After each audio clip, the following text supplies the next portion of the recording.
Welcome to Luca and Miguel. Enjoy the video.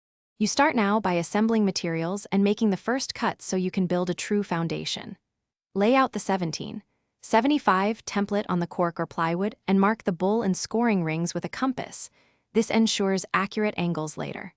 Once marked, cut the 18 circle carefully and carve a small centered hole for the mounting bolt. This gives you precise alignment. Make sure the backing is flat and balanced before moving on, because any warp will ruin the board's geometry. Now you create the playable surface and scoring segments, which is the most detailed part. Glue sisal or dense carpet to the backing in uniform layers and compress. This mimics commercial board density so darts stick properly. Once cured, place a removable segmented wire ring and mark 20 equal slices using the template. Secure lightly with small screws so it stays flush but replaceable.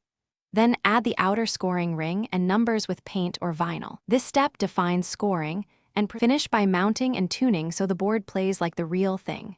Hang the board so the bull is 5 feet 8 inches from the floor and measure a throw line at 7 feet 9. 25 inches from the face. Secure using a single bolt through the center hole so it can swivel slightly. Test with 5 to 10 throws to identify bounce outs or soft spots.